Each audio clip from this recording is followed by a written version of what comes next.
and the one.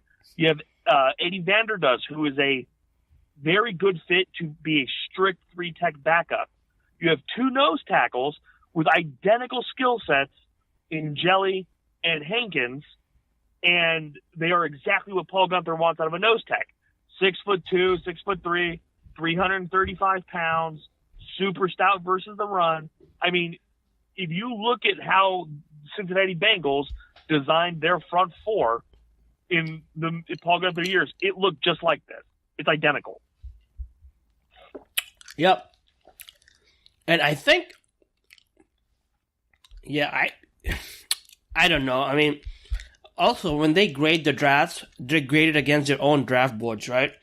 So Mike Mayock took him because Mike Mayock had him high. But I don't like it because I had that same player low. So you're basically saying, it's good pick. You can't really tell anyways until, they play at least a year or two. You're just compared against your own draft board. So I rather trust Mike Mayock's draft board if I'm being honest. But it's I think you had mentioned this, right?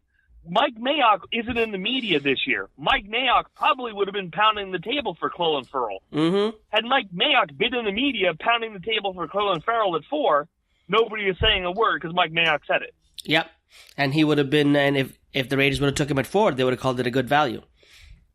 Exactly, because Mike Mayock said so. And now the other side of this, too, is, these guys are grading it based on their big boards. Their big boards are based on their perception of what they like.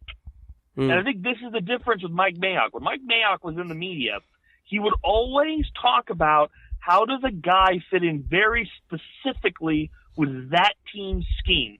Whereas other guys are talking about, I like this guy in the context of how it fits into their own perception of football. What the Raiders did was not only they grabbed the best player that fit and checked all of their boxes. Yep. That's the only thing that matters. And if they had a plan. If your boxes are different, that's not their problem. Right. And the obvious plan was come in a free agency heavy on offense, come into the draft heavy on defense, which they did. Now, moving on to pick number 24. They picked Josh Jacobs.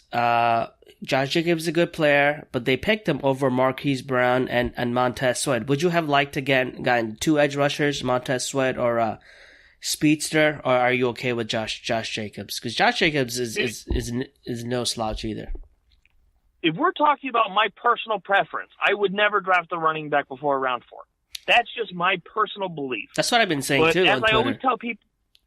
That's what I always tell people on Twitter is I will separate my personal preference from what I think makes sense for the Raiders to do. In my mock, I mocked Josh Jacobs to the Raiders. I thought this was something that was going to happen.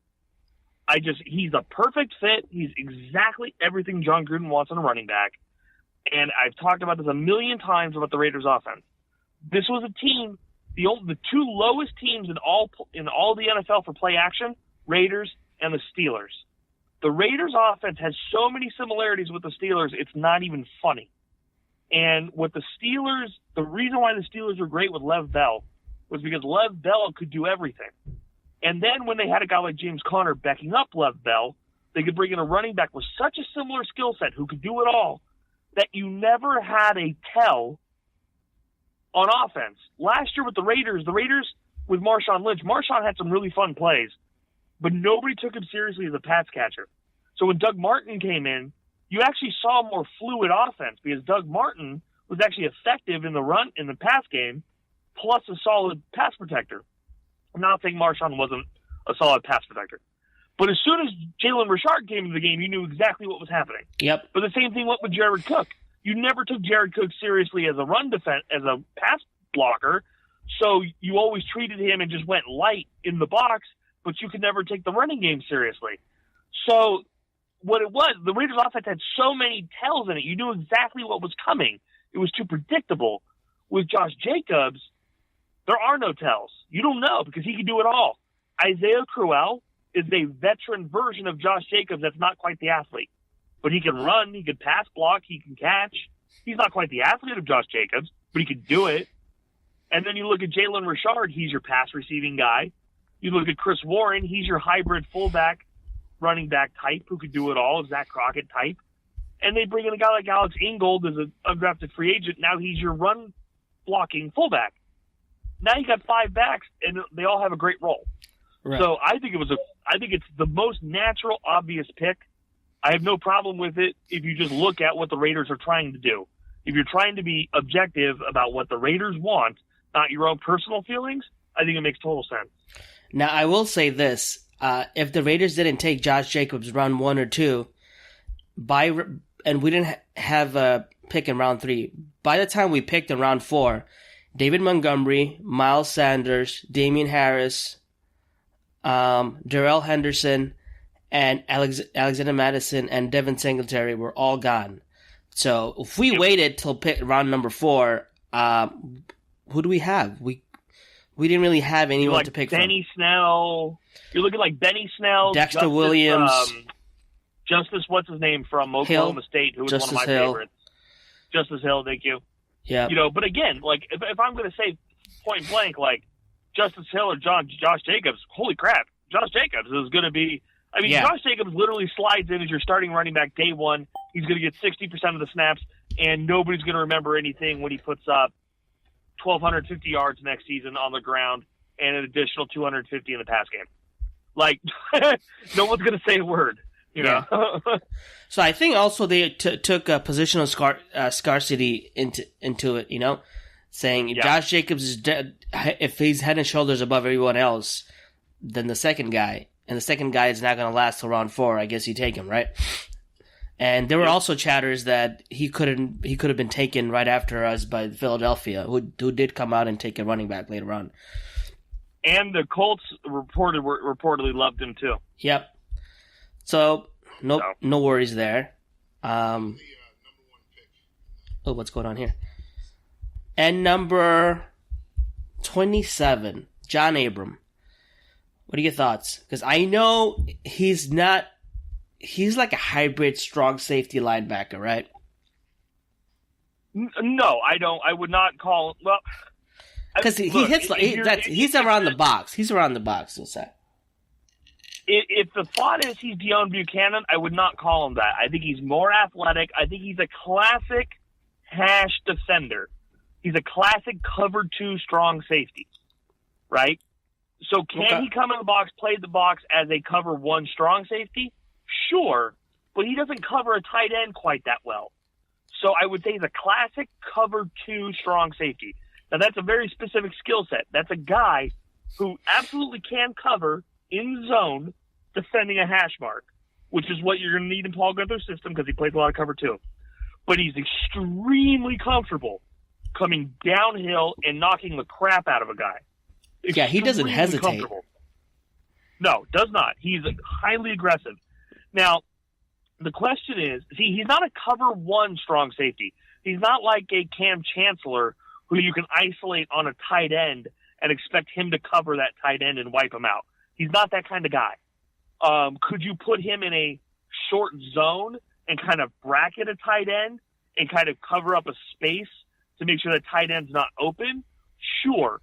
But he's going to do better in zone coverage than he is in man. So I think what the idea is, this is something I've talked about before. I think we're starting to see it.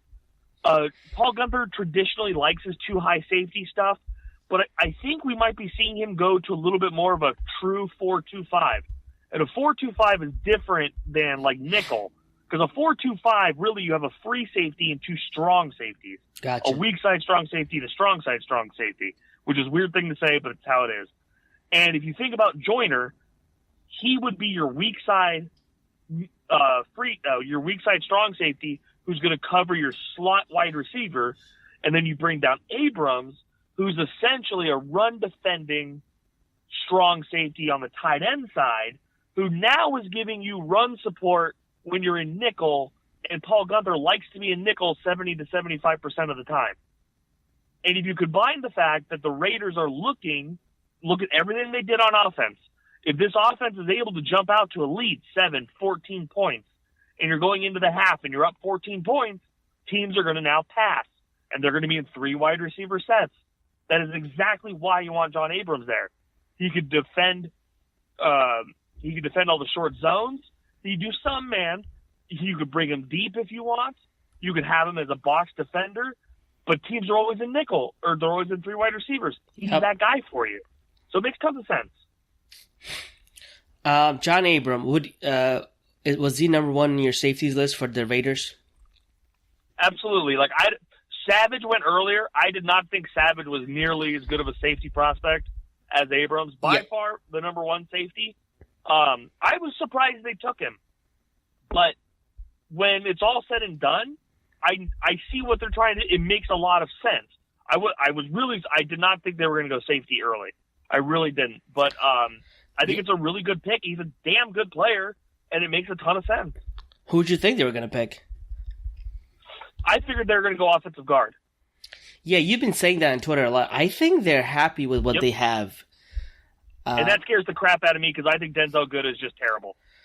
Yeah, we'll get into that because they did bring in an undrafted free agent from Alabama. Yeah. I don't know how good he is. Honestly, I don't know if you've watched any of his tape, but we'll get to the position. I noticed him when watching Josh Jacobs. Okay. So if you go in back a good and way watch or Josh bad Jacobs way stuff and then look for him, you'll notice him. You'll pop. Did you notice him and say, "Oh, this guy sucks," or did you notice him and say, "Oh, he's a road grader"? Was it a good notice or bad notice? Oh no, he pops. You watch him and he's like, "Holy crap!" He will destroy fools. So you think he can take over KO on the left guard? No, I think Jackson makes more sense to move to left guard. I think he's a right guard. So, do you think he has a legitimate shot at beating Good? The pass pro thing is worrisome. He's slow-footed. Yeah. So you could teach that up, and you have Hudson there to help it out a little bit. Yeah. It's worrisome, but it's purely from I think this is a consideration you have to make. The Raiders struggled closing games out in the run game. And if you're thinking about this you're going to have a lead because of your pass offense, and what you need to lean on is being able to have 5 guys up front who can make holes in the run game late in the game when the box is stacked, he makes a lot of sense. All right. I think we know what the Raiders are trying to do in the back end, especially with the cornerbacks. They got 2 long, athletic corners in Trayvon Mullen and the kid from Houston. What's his name? I forget his name, the kid from Houston. Isaiah Johnson, who's been training with DJ Hayden, actually. That's what the thing is. But Isaiah Johnson, another was a 6'2" guy, so is Trayvon Mullins. I think, and I think, what's his name? They were saying in the press conference that we are a press man cover 2 scheme or something like that. Press cover 2 scheme. Did you hear that from Mayock? I did not hear that, but that makes complete sense. And Isaiah Johnson's gonna be a developmental guy. When he made the call to Isaiah Johnson, Mayock, talks to every one of them, and he said, we're gonna bring you in, we're gonna develop you. So it doesn't seem like they wanted him to come in and start. I think it's gonna be Worley and this guy, Trayvon Mullen, fighting for the number 2 spot. Who do you think starts? Agreed. First of all, before coming in, what was your feelings on Trayvon Mullen before the draft? So I did not think they would go corner early. I thought they were going to stay out of the defensive backs fray early, but I love the pick. Trayvon Mullen is a fantastic prospect. The reason why he doesn't have a lot of tape is because he shut fools down and people did not throw against him. That's seriously it. He shut fools down for 2 years. Underrated prospect. I think he's very good. I think he's up there with Greedy Williams in terms of his ability to cover, and he's a willing tackler. So he would have been my number. He's my number 2 fit for this defense. DeAndre Baker would have been my number 1, but he was my number 2.